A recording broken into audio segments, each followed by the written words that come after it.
கர்த்தரும் இரட்சகருமாய் இருக்கின்ற ஆண்டவராகிய இயேசு கிறிஸ்துவின் நாமத்தினாலே உங்களை நான் வாழ்த்துகின்றேன். இந்த புதிய நாளுக்குள்ளாய் நானும் நீங்களும் பிரவேசித்திருக்கும் பொழுது அவருடைய புதிய கிருபைகளும் இரக்கங்களும் நம்மை சூழ்ந்து கொள்வதாக. கர்த்தர் நல்லவரும் நன்மை செய்கின்றவருமாக இருக்கின்றார். அவர் வாக்கு மாறாத தேவனாக இருக்கின்றார். அவர்தாமே உங்கள் மீதும் என் மீதும் இரக்கம் காட்டுகின்ற தேவனாக இருக்கின்றார்.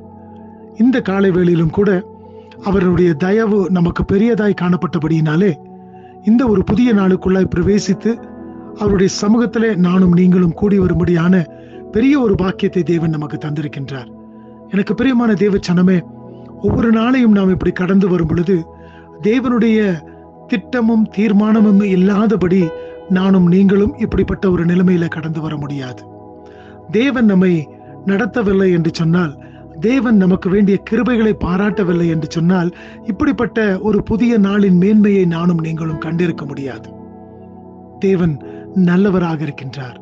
அவர்தாமே நம்மை நேசிக்கின்ற தேவனாக இருக்கின்றார். இந்த நாளிலும் கூட இப்படிப்பட்ட தேவனுடைய சமூகத்திலே தானே நானும் நீங்களும் கடந்து வந்திருக்கின்றோம். ஒரு வசனத்தை நான் வாசிக்கின்றேன்.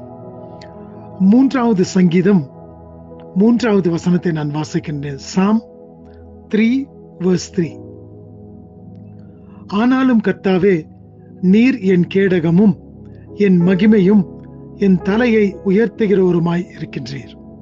இந்த இடத்துல பார்க்கும் பொழுது தாவீது இப்படிப்பட்ட ஒரு வார்த்தையை சொல்லுகின்றார். எப்படி என்று சொன்னால், தம்முடைய குமாரனாகிய அப்சலோமுக்கு முன்பதாக தப்பித்து ஓடி போகையில இந்த வார்த்தைகளை அவர் சொல்லுகின்றார்.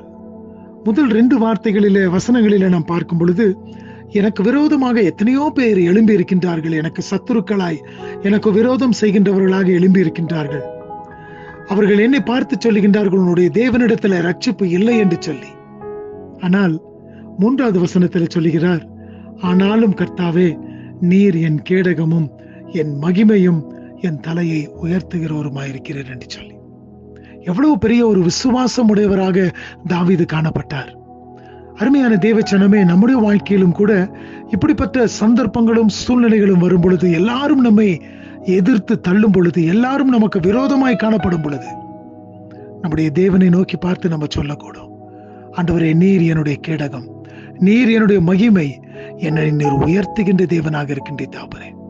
இப்படிப்பட்ட வார்த்தைகளை சொல்லும் பொழுது தேவனுடைய உள்ளம் மகிழ்ந்து களி கூறக்கூடியதாய் காணப்படுகிறது. எனக்கு பிரியமான தேவச்சனமே, இந்த நாளிலும் கூட அநேக காரியத்தை நிமித்தமாய் சோர்ந்து போய் ஏன் இந்த நாள் வந்திருக்கிறது என்று சொல்லி கலங்குகின்றாயா? உன் தேவனை நோக்கி பார்த்து நீ சொல். உனக்கு விரோதமாய் எத்தனை சத்துருக்கள் எழும்பினாலும், எத்தனை விரோதிகள் வந்தாலும், உன் தேவன் ஒரு நாளும் உன்னை கைவிட மாட்டார்.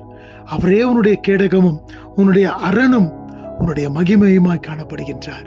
இப்படிப்பட்ட தேவன் தாமே உன்னை உயர்த்துகின்றவராக இருக்கின்றார். ஆகினாலே இந்த நாளின் கால வேளையிலும் கூட அவருடைய சமூகத்துல வந்திருக்கும் பொழுது கர்த்தரை நோக்கி பார்த்து அவருக்கு நன்றி செலுத்தினவர்களாய் எல்லா விதமான துக்கத்தையும் பாரத்தையும் அவருடைய கரத்துல ஒப்பு கொடுத்து விட்டு நீ அவரை நோக்கி முன் செல்வாய் என்று சொன்னால், எல்லா காரியத்திலும் உனக்கு நன்மையானதை செய்து அவர் உன்னை திருப்தியாக்கக்கூடியவராய் இருக்கின்றார்.